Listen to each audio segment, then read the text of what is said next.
छायाकार बन गो। आज बड़ा सुंदर दिन है, बहुत अच्छा दिन है और शुभ दिन मैं कहूँगा। इस शुभ दिन पर आज जहाँ बनबसा से लेकर यहाँ तक एक भी ऐसा पुल नहीं है, और ये दूसरा पुल बनेगा जो हमारा गड्ढा चौकी पर है। उसके बाद ये दूसरा पुल बनेगा जिसके कारण से भारत और नेपाल के बीच आवागमन आना जाना बहुत आसान हो जाएगा, एकदम लोकल जैसा हो जाएगा। अभी यहाँ बता रहे थे मुझे कि इधर तो सारी ज़मीनें बिक गई हैं, नेपाल में ज़मीनों की कीमत बहुत बढ़ गई है।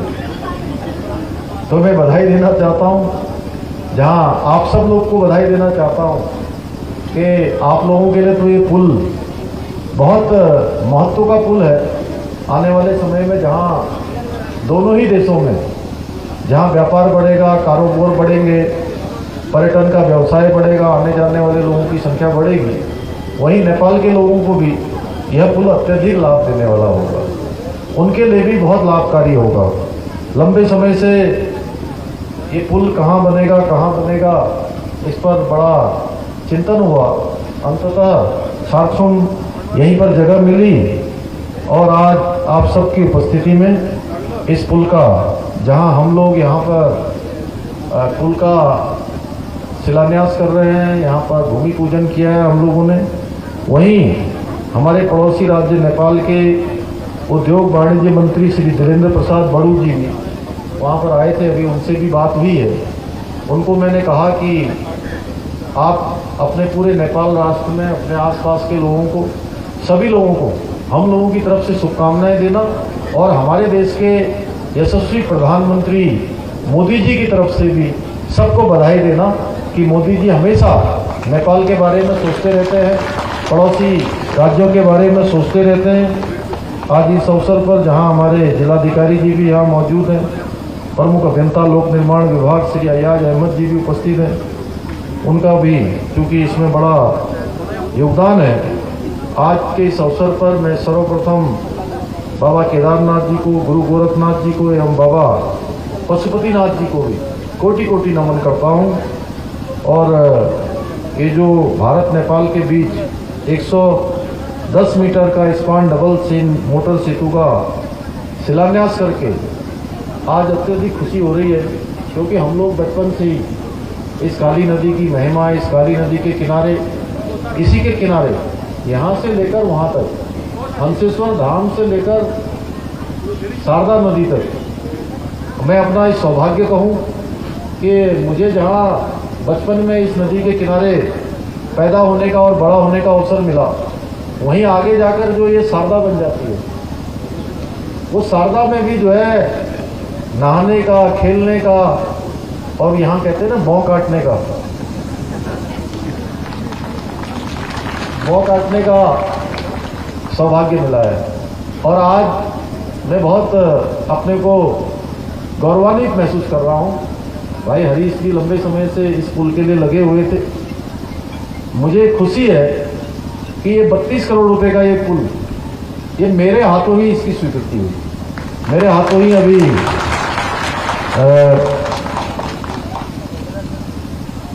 9/6/2022 को इस पुल की स्वीकृति का शासनादेश निकला है और ये पुल अगले 1 साल में बनकर तैयार हो जाएगा, जहाँ 32 करोड़ 98 लाख रुपया इसकी लागत आएगी। और हमने तय किया है कि ये पुल की जहाँ अच्छी गुणवत्ता हो, वहीं तीव्र गति से इसका काम भी पूरा होगा। 12 महीने यानी कि 1 साल के अंदर काम पूरा हो जाएगा।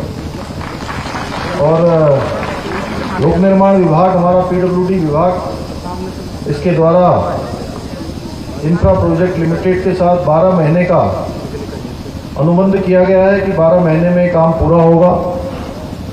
मैं इस कार्य हेतु विभाग और कार्यदायी संस्था को भी कहना चाहूँगा कि क्योंकि ये हमारा आपदाग्रस्त क्षेत्र है और प्रत्येक वर्ष काली का रूप कभी इधर को होता है, कभी उधर को होता है, तो इसलिए इसकी गुणवत्ता और पारदर्शिता दोनों पर बहुत विशेष ध्यान देने की जरूरत है। अन्यथा कई बार पुल बनते बाद में है, उसके निर्माण में कमियां पहले ही आने लगती हैं। इस प्रकार की बात नहीं होनी चाहिए। अगर कहीं पर डीपीआर में कोई कमी हो, डीपीआर में कहीं दिक्कत हो, तो उसको भी बढ़ाया जा सकता है, लेकिन गुणवत्ता से किसी भी स्तर पर समझौता नहीं किया जाएगा। मैंने सभी जगह कहा है, मैं यही नहीं, मैं अन्य विभागों में भी कह रहा हूँ कि जहाँ भी कई बार डीपीआर बनती है और डीपीआर जितने की बनती है उससे कहीं ज़्यादा लागत आने लगती है। ऐसे में होता क्या है कि वो डीपीआर के अंतर्गत काम करने पर, उसी की सीमा के अंतर्गत काम करने के कारण से बहुत बार गुणवत्ता में परेशानी आती है, गुणवत्ता में कठिनाई आ जाती है और गुणवत्ता जो हम चाहते हैं वो गुणवत्ता होती नहीं है। इसलिए हमने कहा है कि गुणवत्ता पर विशेष ध्यान दिया जाएगा, चाहे डीपीआर को बढ़ाना ही क्यों न पड़े। तो मैं कार्यदायी संस्था से कहूँगा कि उस पर विशेष ध्यान देकर हमारे अधिकारीगण उस तरफ को काम करेंगे। आज इस सेतु के निर्माण से जहां भारत की ओर से झारखंड तथा हमारे मित्र राष्ट्र, जिसके बारे में अभी हमारे सभी वक्ताओं ने यहाँ से कहा कि हमारा नेपाल के साथ जहाँ रोटी बेटी का संबंध है, रोटी बेटी का संबंध है, ग्वारी बेटी का संबंध है, और हमारे जैसा ही नेपाल भी है। जैसे हमारे यहाँ की पद्धति है, जैसे हमारे यहाँ की पूजा करने की पद्धति है, जो हमारे धार्मिक क्रियाकलाप हैं, वो सारे के सारे नेपाल में होते हैं। इसलिए नेपाल हमसे अलग कहीं नहीं है। हम और नेपाल एक जैसे हैं। नेपाल के लोग इस बात को भली भांति जानते हैं। और प्रधानमंत्री मोदी जी जब पहली बार प्रधानमंत्री बने थे तो सबसे पहले विदेश में कहीं उन्होंने दौरा किया था, तो भगवान पशुपतिनाथ जी का दौरा किया था। पशुपतिनाथ जी पे गए थे और ये हमारे सांस्कृतिक विरासत के कारण हमारे सहोदर भाई जैसा एकात्म राष्ट्र भी है। और भारत नेपाल मित्र राष्ट्रों को जोड़ने हेतु वर्तमान में धारचूला तक, यहाँ तक बनबसा से लेकर कोई भी दूसरा सेतु नहीं है। धारचूला एवं धारचूला निवासियों को यदि मोटर मार्ग से भारत अथवा नेपाल जाना हो तो उन्हें धारचूला से पिथौरागढ़, टनकपुर, बनबसा, फिर महेंद्र नगर से अत्रिया, अमरगढ़ी, गोखले, मेलखेत होते हुए धारचूला तक लगभग 530 किलोमीटर की दूरी तय करनी पड़ती। अब इस पुल के बन जाने से कितना आसान हो जाएगा। जहाँ इस सेतु के बनने से भारत से नेपाल आने जाने हेतु मोटर मार्ग का सीधा संपर्क हो पाएगा। सीधी इतनी 530 किलोमीटर की दूरी सीधे सीधे कम हो जाएगी। और वर्तमान में जहाँ आने जाने हेतु धारचूला एवं बलुआकोट में मात्र 2 स्थानों पर ही झूला पुल हैं, जिनके माध्यम से दोनों देशों के निवासियों को पैदल आना जाना होता है। इस सेतु के निर्माण से जहाँ हमारा रोटी बेटी का संबंध और मजबूत होगा और हमारे संबंधों को मजबूती मिलेगी। और हम कहते हैं कि नेपाल, वो कहते हैं छेमिको राष्ट्र है, हम भी कहते हैं कि हमारे भाई का राष्ट्र है। हमारा भाई है नेपाल, और पड़ोसी के साथ साथ एक जैसा हमारा संस्कार है, एक जैसी हमारी संस्कृति है। इस सेतु के निर्माण से व्यावसायिक गतिविधियों के बढ़ने से जहां हमारे रोजगार के साधन बढ़ेंगे, रोजगार की गतिविधियां बढ़ेंगी, वहीं अन्य प्रकार के जो संसाधन हैं, साधनों में भी वृद्धि होगी। भाइयों बहनों, हम लोगों ने आदर्श व समृद्ध राज्य बनाने के लिए, उत्तराखंड को हिंदुस्तान का श्रेष्ठ राज्य बनाने के लिए हमारे देश के यशस्वी प्रधानमंत्री मोदी जी के नेतृत्व में लगातार प्रयास प्रारंभ किए हैं। लगातार योजनाओं को आगे बढ़ाने का काम हुआ है। आने वाले समय में इसी मार्ग से, अभी तक ये मार्ग का काम चल रहा है, चौड़ीकरण का काम चल रहा है, आने वाले समय में कैलाश मानसरोवर तक की यात्रा इसी सड़क मार्ग से पूरी होगी। यह भी भारत सरकार ने तय किया है। उत्तराखंड की लाइफलाइन कही जाने वाली 4 धाम ऑल वेदर रोडों का काम तेजी से चल रहा है।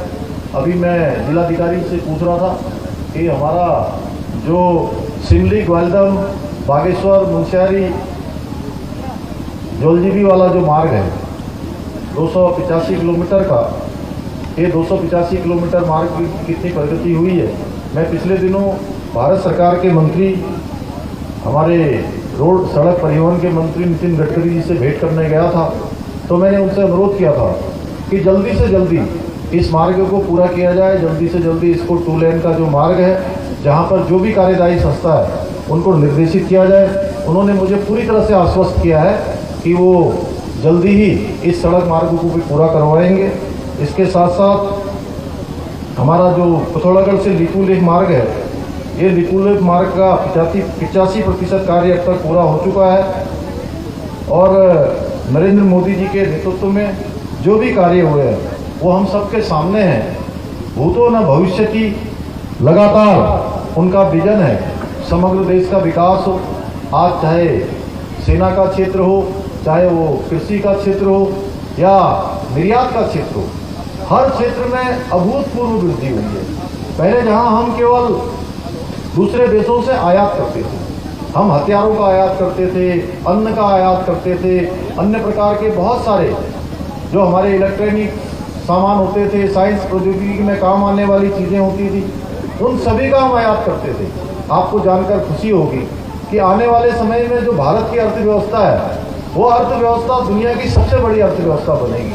उसके लिए माननीय प्रधानमंत्री मोदी जी के नेतृत्व में जहां आयात की जगह हथियारों के निर्यात को भी बढ़ावा दिया जा रहा है, जिसका बहुत बड़ा पैसा हमारा हथियारों के आयात में खर्च होता था, आने वाले समय में जहां निर्यात बंद हो, आयात बंद होगा, वहीं निर्यात बढ़ेगा और एक बड़ा जो बजट है हमको हथियारों के निर्यात से मिलने वाला है। ये नया भारत है, एक भारत श्रेष्ठ भारत। इस भारत की कल्पना को लेकर माननीय प्रधानमंत्री जी आगे बढ़ रहे हैं। सीमा की सुरक्षा हो, चाहे हमारे सैनिकों का मनोबल हो, वो हर क्षेत्र में सैनिकों के मनोबल को बढ़ाने के लिए काम करते हैं। कोई भी ऐसा त्यौहार होता है, कोई भी ऐसा पर्व होता है जो देश का पर्व होता है, चाहे उनका अपना जन्मदिन होता है, प्रधानमंत्री मोदी जी वो प्रधानमंत्री निवास में जन्मदिन नहीं मनाते।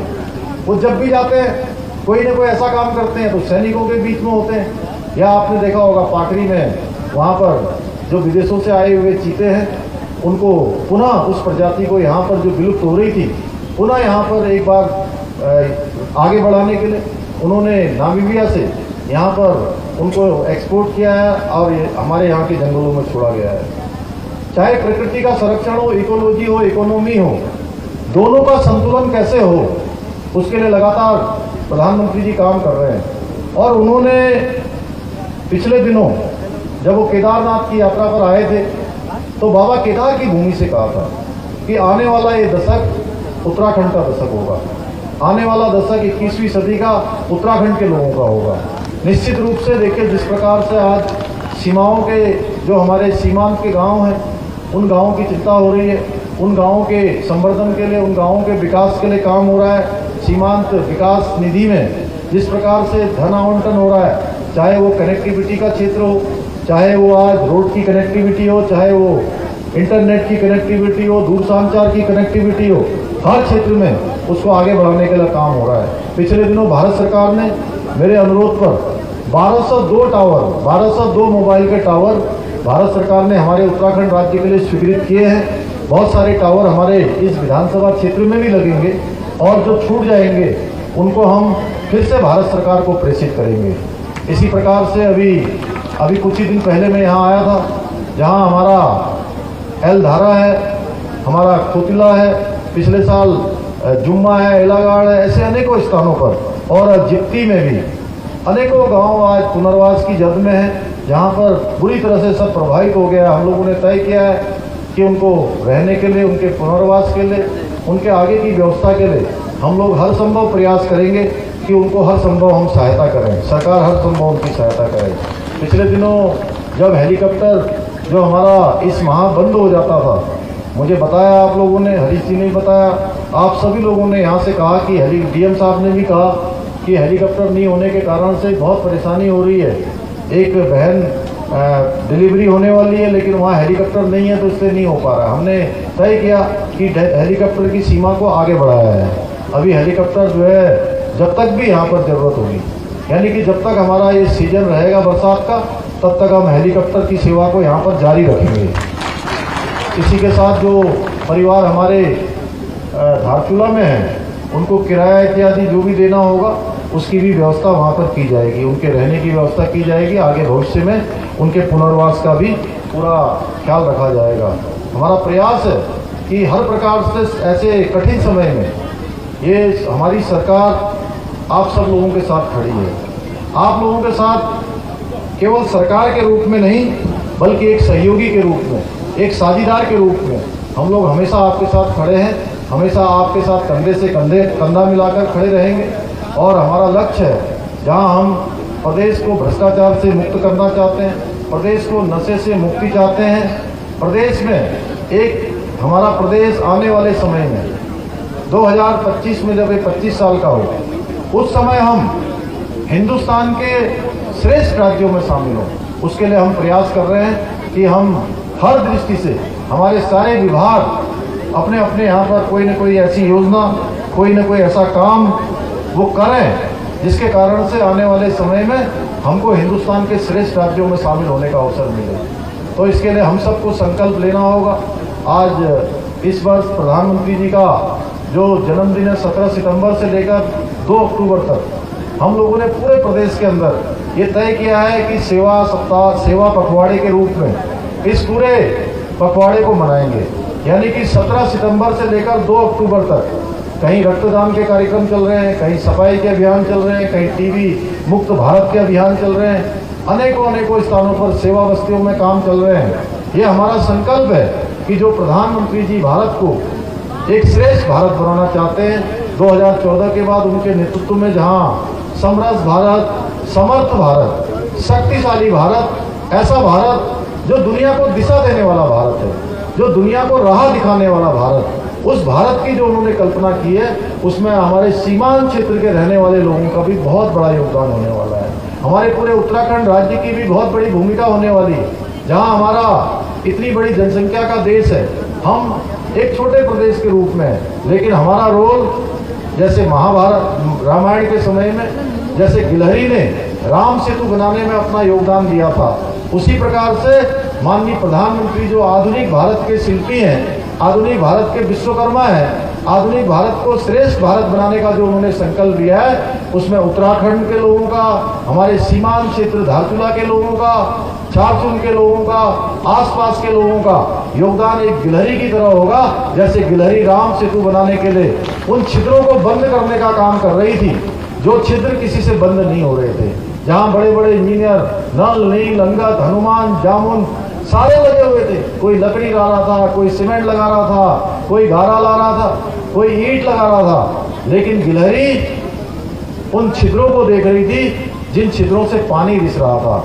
उन छिद्रों को कोई बंद नहीं कर पा रहा था। गिलहरी बार बार उन छिद्रों को देख रही थी और उन छिद्रों को बंद करने का प्रयास कर रही थी। बार बार समुद्र में डुबकी लगा रही थी, अपने आप को गीला कर रही थी, और गीला करने के बाद बालू में लोट-पोट हो रही थी, और लोट-पोट होकर उन छिद्रों में बालू को डालने का काम कर रही थी। इसी प्रकार से हम सब लोग भी, सीमांत क्षेत्र के लोग, हम ये संकल्प लें कि हम जहाँ अपनी जो हमारी जिम्मेदारी है, जो हमारा जो काम है, चाहे हमारे बच्चों को आगे बढ़ाने का काम हो, बच्चों की अच्छा शिक्षा का काम हो, स्कूलों में पढ़ाने वाले, चाहे हमारे अध्यापक हो, कोई शासन प्रशासन में काम करने वाले हो, फोर्सों में काम करने वाले हो, व्यवसाय के क्षेत्र में, समाज के क्षेत्र में, पर्यावरण के क्षेत्र में, जिस क्षेत्र में भी हम काम करते हैं, उस क्षेत्र में हम पूरी ईमानदारी के साथ काम करें और ये संकल्प लें कि आने वाले 2025 तक हम अपने क्षेत्र को भी आदर्श क्षेत्र बनाएंगे। क्योंकि ये जो यात्रा है, जो मैंने कहा कि हिंदुस्तान के श्रेष्ठ राज्यों में शामिल होने की यात्रा, ये यात्रा किसी एक व्यक्ति की नहीं है।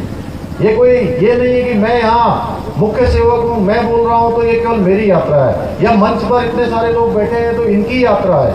ये हमारे पूरे उत्तराखंड की 1,25,00,000 भाई बहनों की यात्रा है। ये यात्रा हमारी तभी गंतव्य तक पहुँचेगी, तभी हमारे लक्ष्य को पूरा करेगी, जब सारे के सारे लोग हम कदम से कदम मिलाकर चलेंगे, कंधे से कंधा मिलाकर चलेंगे, एकमेव होकर सारी चीज़ों को भुलाकर केवल और केवल देश और समाज के लिए काम करेंगे। तो मैं मानता हूं कि निश्चित रूप से हमारी यात्रा सफल होगी और हम अपने लक्ष्य में भी कामयाब होंगे। तो आज के अवसर पर मैं आप सभी का धन्यवाद करते हुए, और हमारे अध्यक्ष जी ने, गणेश चंद जी ने एक हमको बड़ा ज्ञापन दिया है जिसमें 17 मांगे उन्होंने रखी है, मैं इसको लेकर जा रहा हूँ और अपने साथ देखूंगा, इसका परीक्षण करवा के जितना भी हो सकता है करेंगे। आप सबका पुनः बहुत बहुत धन्यवाद।